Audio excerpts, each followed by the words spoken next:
అందరికి నమస్కారం. రామ్ రామ్ జై సేవలాల్. మనం ప్రతిరోజు బ్యాంక్ నిఫ్టీ ఇండెక్స్ మరియు నిఫ్టీ ఇండెక్స్ గురించి ముఖ్యమైన లెవెల్స్ గురించి చెప్తా ఉంటాము. అదేవిధంగా రేపు 2వ తారీఖు డిసెంబర్ 2వ తారీఖు సోమవారం జరగబోయే మార్కెట్ గురించి ఒకసారి ఈ లెవెల్స్ని ఒకసారి అబ్జర్వ్ చేయండి.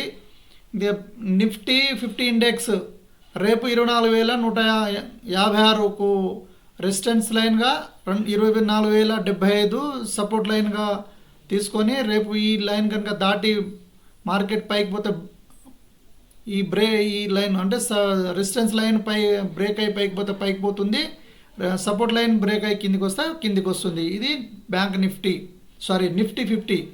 బ్యాంక్ నిఫ్టీ ఒకసారి చూడండి. బ్యాంక్ నిఫ్టీ వచ్చేసి 52,120 ఇది రెసిస్టెన్స్ లైను, 51,943 ఇది సపోర్ట్ లైను. ఈ సపోర్ట్ లైన్ బ్రేక్ అయి కిందికి వస్తే మార్కెట్ డౌన్ అయ్యే అవకాశాలు ఉంటుంది.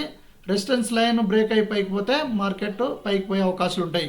ఫ్రెండ్స్, ఈ లెవెల్స్ ఎలా తెలుసుకోవాలి, లేదంటే స్టాక్స్ గురించి ఎలా తెలుసుకోవాలి, ఏ స్టాక్లో షేర్స్ తీసుకోవాలని చెప్పేసి మీకు ఏమైనా డౌట్ ఉంటే మాకు కన్సల్ట్ కండి. మా వాట్సాప్ నెంబర్కి కానీ మాకు డైరెక్ట్ ఫోన్ చేయండి, లేదంటే యూట్యూబ్ ఫాలో కండి. ప్రతిరోజు మేము ఇంపార్టెంట్స్ ఇలా చెప్తా ఉంటాము. మా యూట్యూబ్ని సబ్స్క్రైబ్ చేసుకోండి, లైక్ చేయండి, షేర్ చేయండి. తద్వారా మీరు మాకు ప్రోత్సహించండి, మా ద్వారా మీరు లబ్ధి పొందగలరని మనవి. ఇట్లు మీ రవీందర్ నాయక్. అందరికీ రామ్ రామ్ జై సేవలాల్. నమస్తే.